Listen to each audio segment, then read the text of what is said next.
Tássia, Oi? você acha que eu sou mais parecida com a Marília Mendonça ou com a Sandy? Marília Mendonça ou Sandy? Você tá maluca, Ana? Com certeza é a Marília Mendonça, não tenho dúvida. Mas vem cá, você não ia começar a pesquisar referências pro novo Edição Extra? É o que eu tô fazendo, Tássia. Aham, Ana, esse é o 15º joguinho que eu vejo você abrir só hoje. Pô, Ana, mas calma aí, o Edição Extra é jornalístico, né? Desde quando esses testes do BuzzFeed são jornalismo? Oxe, e não é? BuzzFeed pode ser jornalismo, porque não é a linguagem do meio que define o jornalismo, mas uma série de procedimentos. Apuração, checagem, ética, responsabilidade.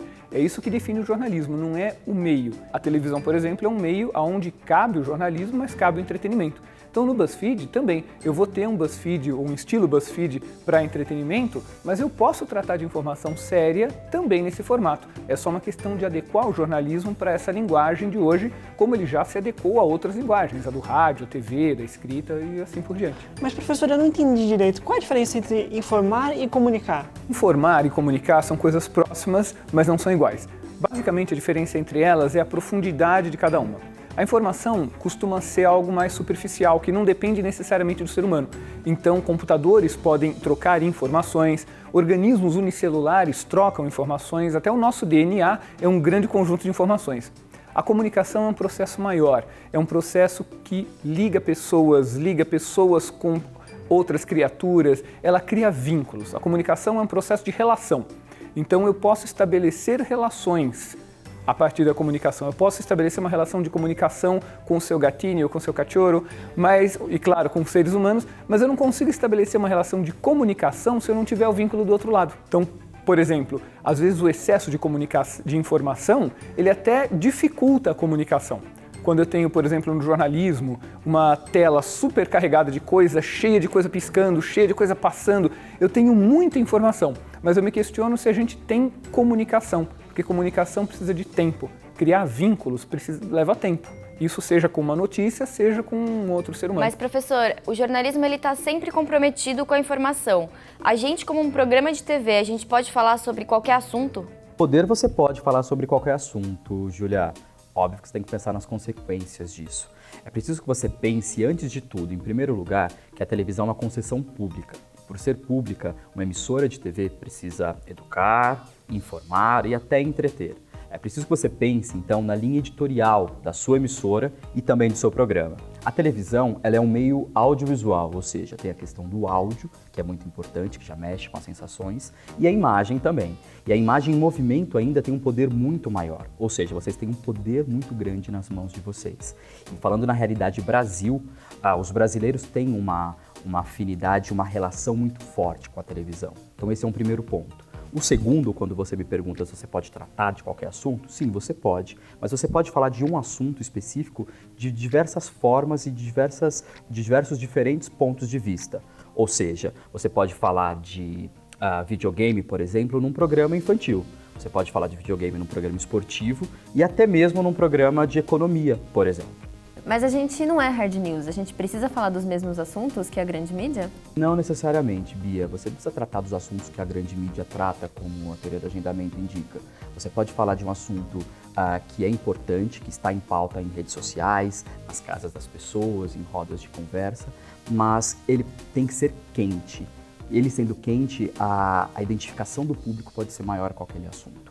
Isso é muito importante, vocês pensarem qual o público-alvo de vocês. A partir desse momento, eu vejo que é importante para aquele público específico. É muito importante olhar para o público e cada vez mais a internet e a rede oferecem para a gente possibilidades muito sofisticadas de entender as trajetórias de consumo de informação desse público. A gente consegue medir tempos, a gente consegue medir ritmos de consumo, a gente consegue medir o que as pessoas, nosso público consumiu, onde clicou, por onde passou o olhar. Então tem técnicas, ferramentas muito sofisticadas para isso hoje. Eu costumo compartilhar com os meus alunos essa ideia de que a tecnologia ela é uma potência. Então para usar a potência das tecnologias, a gente tem que ter antes consciência do que a gente quer da tecnologia. Então, o que vocês vão pedir para as tecnologias em relação ao público? A gente quer descobrir o tempo que as pessoas passam vendo os nossos conteúdos, o que eles leem, qual a trajetória eles percorrem de clique a clique, quais temas eles se interessam, que palavras-chave eles digitam para procurar o nosso conteúdo, por que eles vão embora, né? Então, esse conjunto de coisas que vocês vão querer descobrir, vocês vão dizer que ferramenta a gente vai usar para descobrir essas coisas. E isso tudo está muito disponível. Então, ainda que as ferramentas não sejam neutras, elas são potenciais e a gente vai usar esses potenciais de acordo com o que a gente quer. Então, é muito importante a gente saber o que quer. Mas, professora, como é que a gente pode usar essas ferramentas? Qual que é o jeito certo de usar o multiplataforma? De várias maneiras, justamente explorando esse potencial, essa potência das tecnologias que eu falava para vocês. É muito importante a gente usar isso, ter em mente o processo multimídia desde o começo do processo jornalístico. Então, experimentar pauta, apuração, construção desse conteúdo e depois um monitoramento da distribuição pensando multimídia.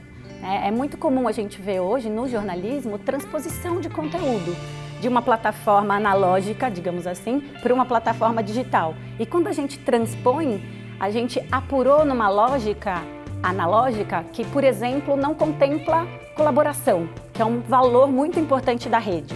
E aí, quando você transpõe um conteúdo que não foi pensado do ponto de vista de ser um conteúdo espalhável na rede para a lógica da rede, você está fazendo um engessamento desse conteúdo, você não está explorando as possibilidades que a rede te oferece, essa potência que a rede tem.